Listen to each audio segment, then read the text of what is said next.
Today and in this video, I'm going to talk about how to know if title sales is right for you. I'm going to tell you in this video the 3 things I think you need to have in order to be successful in this role. So let's get into it. Should I be a title rep? Can I make money as a title rep? Is it worth it? I've been in a career for a long time and I'm looking for a change. I'm not sure I want to do what I'm doing anymore. And that looks kind of interesting. I've had a lot of people ask me because before I took this job 5 years ago, I'd never even heard of title reps. I didn't even know they existed or that the job was even a real thing.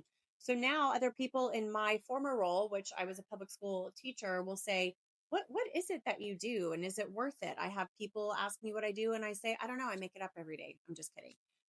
But because really I'm in sales, I'm in the business of selling a service. I'm in the business of building relationships. I'm in the business of prospecting. And so while I work for a title company, really it's not that different from anybody who's in a sales based position where they're selling a product or a service. So here are the 3 things that I think you need to have before you actually jump ship and move over to the world of title insurance.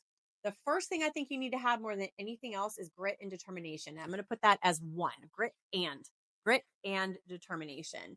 You will not be successful in any sales role, period, unless you have grit and determination. I actually would not say I'm one of those people who's really good at sales organically. I didn't know anything about sales. I didn't really know what sales was and what it wasn't before I got into this role.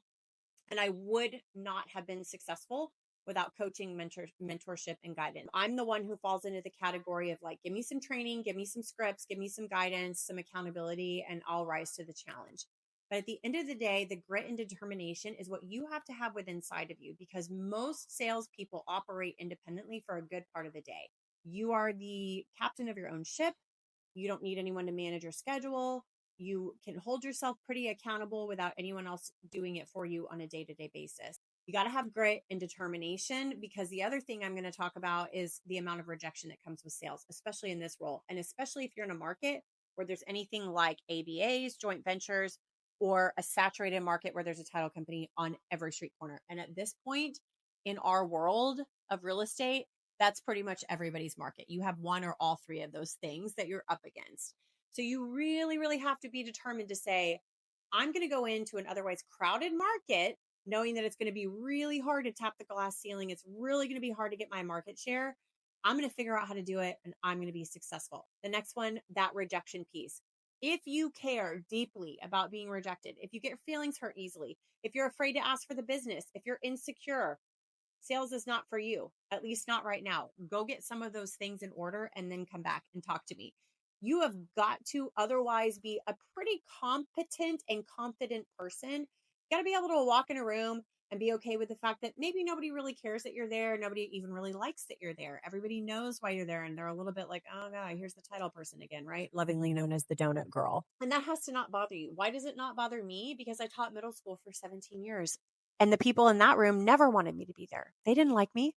They didn't care what I was saying. They didn't care what I was selling, which was reading and writing, right? They rolled their eyes at me. They blew me off.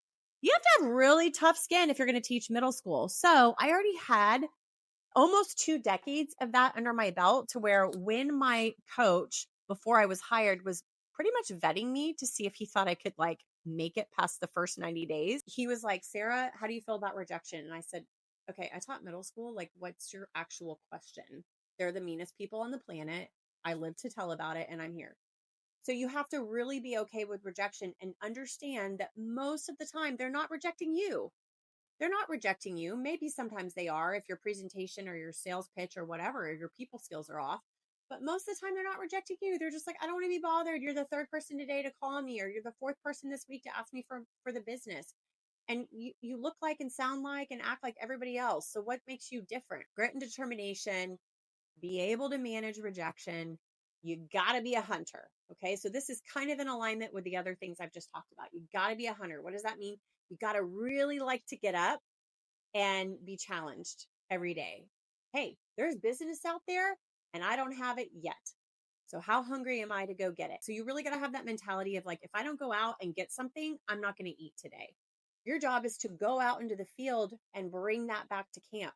So if that's not something you really like to do, if that doesn't sound fun to you or engaging or challenging in a good and rewarding way, then probably over time, you're going to burn out really, really quickly. So the last thing that I want to tell you, and maybe the most important, is mindset. So you've got to understand that this job is not for the faint of heart. You got to wake up every day and be hungry. You've got to have grit and determination. You can't care too much about rejection.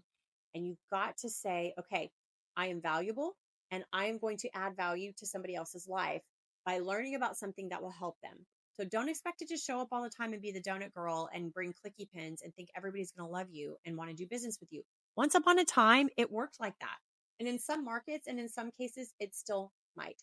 I did not want to run my business that way. I did not feel it was sustainable. That's not my MO. I don't like to just kind of chit chat and hang out. I am projects over people all day long. I'm not saying that's a good thing, but that's how I operate. And so I knew if I built my book of business on that, it would not be sustainable and I probably wouldn't scale the way I wanted to as quickly as I wanted to. If you're interested in learning about how to qualify the kind of business you want to work with and where to go find that kind of business, you can reach out to me, subscribe to my channel because I post videos every week. You've got to be really targeted. So that mindset is going to help you when it comes to organization and strategy, and then grit and determination, overcoming rejection, not letting it bother you, and then really enjoying going out and playing that game of hunting and bringing it back to camp. If that's really fun, then you're probably going to be great in this role. If none of those things appeal to you, then you might find yourself coming up short, struggling, beating your head against the wall and saying, I hate this job. Because there are days when you're going to wake up, even when you love this job, and go, I can't do it today. I can't.